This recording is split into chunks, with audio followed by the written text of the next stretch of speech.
Hi, I'm Chrissy Bashford. Thank you for joining me. In this short video, I want to share with you some ancient wisdom that is now backed up by modern science. I want to talk to you about mental illness, disease, and the power of the mind-body connection. As you are all well aware, we are in the midst of a chronic illness epidemic. Diseases our grandparents never heard of are becoming common. There is a 1 in 2 chance that you will end up with a chronic illness. These are modern diseases and are not contagious, but they are spreading like wildfire. Something that you may not be aware of is that the body is always responding to what's going on in the mind. Did you hear that? The body is always responding to what is going on in the mind. Or as I heard Deepak Chopra put it one day, the body is always eavesdropping on the mind. That's why it is extremely important that you know about the mind-body connection. It's a fact. When the mind is tense, the body is tense. When the mind is at ease, the body is at ease. I'll say that again. When the mind is tense, the body is tense. When the mind is at ease, the body is at ease. You know that. The mind is not separate from the body, and it's the disease in your mind that creates the disease in your body. I'm going to say that again. It's the disease in your mind that creates the disease in your body. Let's take metabolic syndrome, for example. They're becoming the norm. Metabolic syndrome is a term used for a collection of conditions that increase your risk of diseases such as cancer, diabetes, heart disease, autoimmune diseases, which is when the immune system attacks its own body. And these diseases are sweeping the world. And mental illness, 45% of Australians will experience mental illness in their lifetime. That's almost half of us. That number is staggering, and each year that number goes up. And what about infertility? It's on the rise. Statistics show that 1 in 6 Australian couples experience infertility issues. 40% of all women will experience infertility, and 1 in 25 Australian men have low sperm count. And the sad thing is that when couples are experiencing infertility, it can cause a lot more stress and create mental illness. So it becomes a vicious cycle. Stress also plays havoc with the endocrine system and upsets all the levels of sex hormones. Sexual motivation is influenced by hormones such as estrogen, progesterone, oxytocin, testosterone, and vasopressin. So if you're stressed, stress is going to affect the sex hormones, and it's going to affect fertility, because when under stress, the body has shifted from procreation mode to survival mode. So you're not going to be in the mood as often, if at all. Western medicine is based on science and has produced some astounding results. And I'm not here to bag out Western medicine. It has its place. But what I am pointing out is that we have become a society who have come to believe that everything can be cured with drugs and surgery. It was always obvious to the ancient wisdom traditions that the mind and body were connected, but somewhere along the line, we've created the belief that they were separate. The mind-body phenomenon was not so long ago rejected by Western scientific medicine. However, modern science has now proven that the mind has the power to heal, and we should be using it. The East has never separated the mind and the body, and nowadays the West have realized that, and they're now starting to integrate Eastern and Western medicines together. So this is basically how it works. Your brain is like the central control center. It is constantly sending and receiving electrical and chemical signals all over your body. Over 60 million neurotransmitters and hormone receptors have been found on the surface of immune cells that are designed for fighting disease. your brain has a direct connection to your body's first line of defense, and those cells can actually talk back. In another major breakthrough, scientists have discovered 80 million neurons in your gut, and they are calling the gut the second brain. So your gut can talk to your brain, but also act independently and influence behavior. So rather than having a mind in your head, it is more like you have your mind all through your whole body. There is a lot of talk about gut health these days and the importance of diet, but did you know that stress has specific effects on the gut and gut bacteria? The easiest way to understand how your mind affects your health is by looking at stress. We've all heard the term the fight or flight response. Nowadays, it's also called hyperarousal or acute stress response, and it kicks in when there is a perceived threat. It is the instinctive psychological response to a threatening situation. Our ancestors' fight or flight response would have kicked in if they were getting chased by a saber-toothed tiger. Now, nowadays, we don't have tigers trying to eat us. However, we do have work stresses, deadlines to meet, crazy traffic conditions, conflicts in relationships, bills to pay, and a lot of us are feeling overwhelmed. And as we try to keep all the balls in the air with the constant juggling act, we feel really stressed. Now, the fight or flight response is like a turbocharge of stress hormones being secreted from the adrenal glands. So if you were being chased by a saber-toothed tiger, it would give you a much better chance of survival.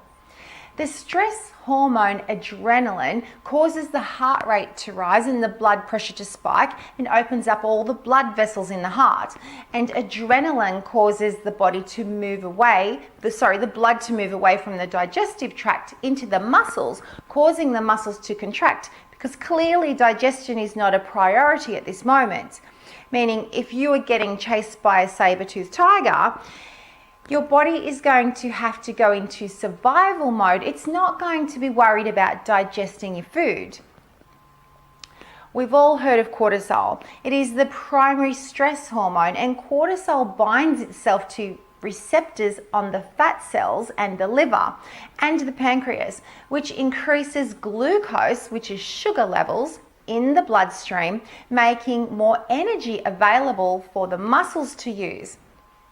And cortisol also temporarily suppresses other systems of the body, such as digestion, growth, reproduction, and the immune system.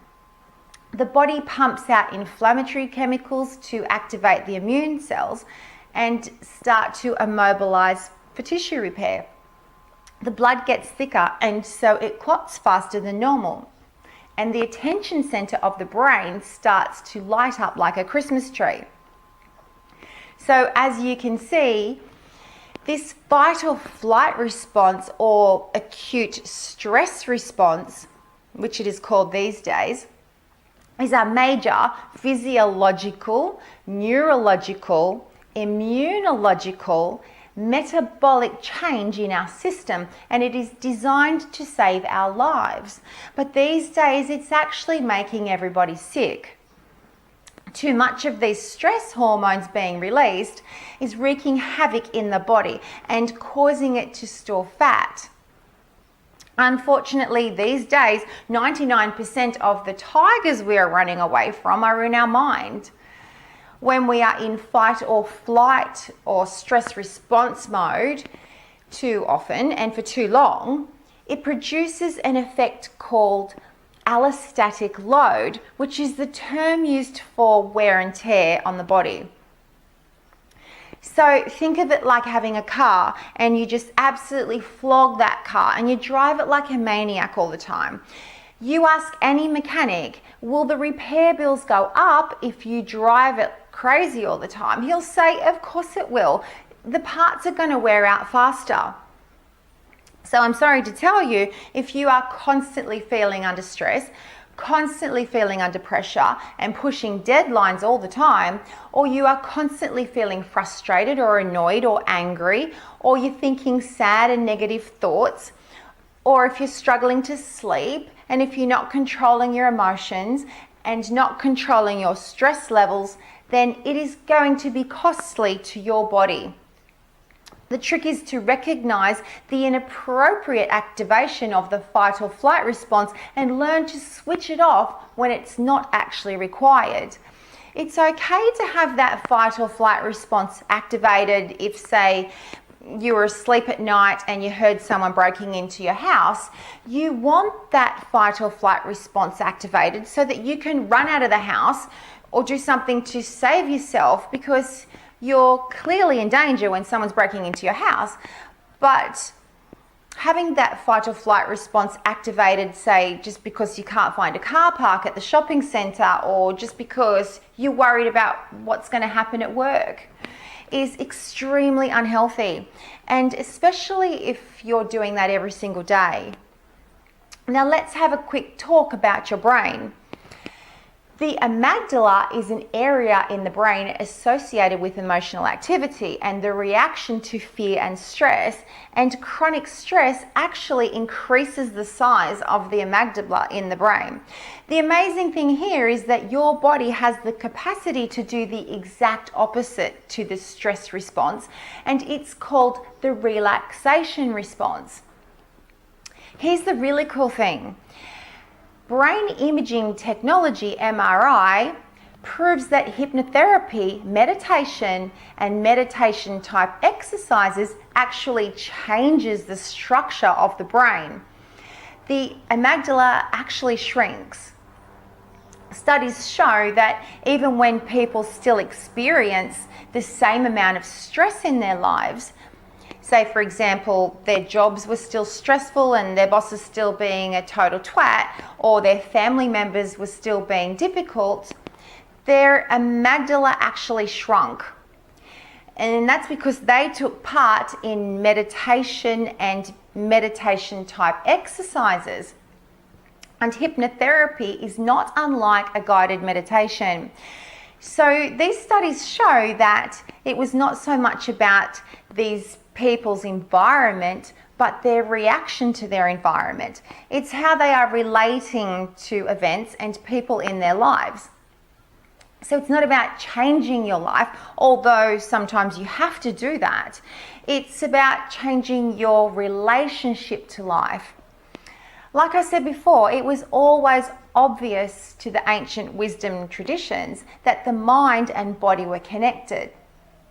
They have never separated the mind and the body from each other like Western medicine did. So as you would know, a quietening of the body decreases your heart rate, decreases your rate of breathing, but what it also does is slow down the brain waves, and many parts of the brain get turned off, and the focus is inward. When scientists returned to the ancient literature of the world, they saw that every single culture in the world knew that the body is always responding to what is going on in the mind. They knew that decreasing arousal in the brain brings great feelings of peace. They knew that when the mind is happy, the body will follow. And they used powerful tools to evoke the relaxation response. Powerful tools that are so easy to do. And these tools are both repetitive and focused on breath. Exercises such as hypnosis, visualization, breathing techniques, meditation, prayer, chanting, and moving meditations such as yoga, qigong, and Tai Chi. So what's really cool and very important for you to know is that during a meditative practice like one of the ones that I just mentioned, what happens is the feel-good hormones are naturally being released, which allows us to feel more love and acceptance, and we relate better to people and the situations that arise in our lives. When we feel stressed out, all of those feel-good hormones dramatically decrease because the body goes into survival mode.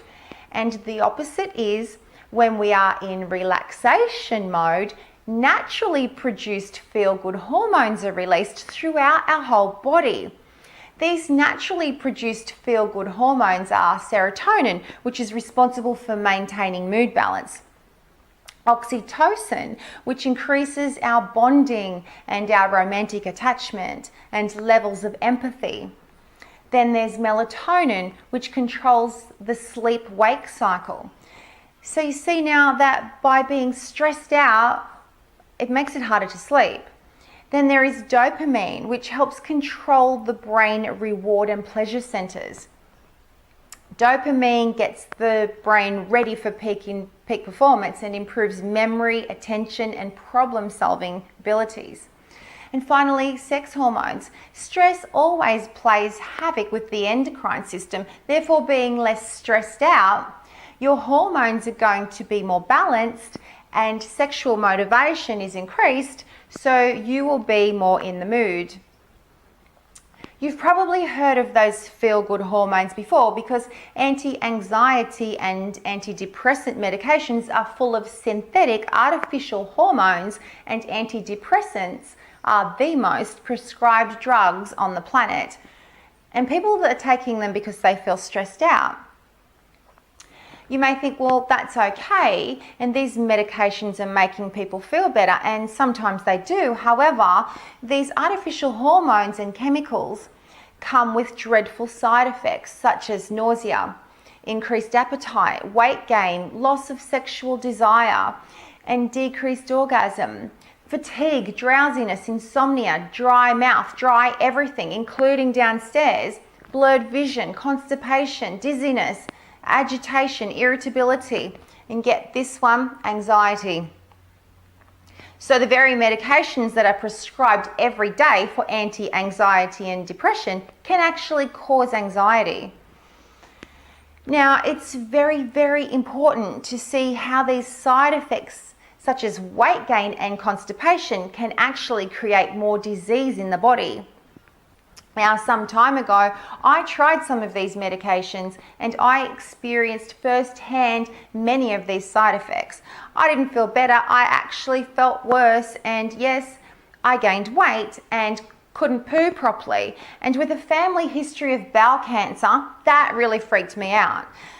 I couldn't be bothered exercising, and actually I couldn't be bothered doing much at all. Sure, those medications at the time stopped me from self-harm, but they certainly didn't make me feel happy or healthy or like being alive. I just felt like a drone, and I soon learnt that taking antidepressants is not the solution to the problem. I was not managing my stress levels, and as a consequence, I suffered mental breakdown. So I tried these medications under, you might say, peer group pressure, because everybody does it, right? But when I looked into it and I discovered what antidepressant and anti-anxiety medications actually does to the brain and the body, I weaned off them as soon as I could, and I became vigilant at practicing morning rituals which set me up for a great day every day. I'm a big fan of meditation, yoga, I love chanting, and I do visualization practices. And of course, I love hypnotherapy. I'm a master hypnotherapist. It's very important that you hear this bit. When a person takes in artificial antidepressants, the body thinks that it has an abundance of those chemicals, and because of that, the body stops producing its own. And if the natural antidepressant system is dormant for too long, it can shut down altogether. If you don't use it, you lose it. And here is the juicy, exciting thing. Your mind already has its own well-being medicine cabinet. It's built in and it's fully stocked up with everything that you need to be happy and healthy, including a full range of anti-anxiety and antidepressant feel-good hormones. The safest, most natural and effective way to access your well-being medicine cabinet is through consistent use of one or more of those powerful tools I mentioned before. I'll say them again: hypnosis, visualization, breathing techniques, meditation, prayer, and moving meditations such as yoga, qigong, and tai chi. And there's plenty more of them. So a quick recap. By taking part in one of those exercises, your brain will quieten down, your body will quieten down, and your feel-good hormones will be naturally released. And it is a scientific fact that the only side effect of doing any of those exercises are that you will feel calmer, more at peace, you'll feel more love and joy in your life, and you will feel and act more positively. And you will cope much better with the stresses in your life and look after yourself so much better. I just find that's fascinating, and I hope you do too. Thank you for watching, and I sincerely hope this has helped you in some way. Big love to you, and bye for now.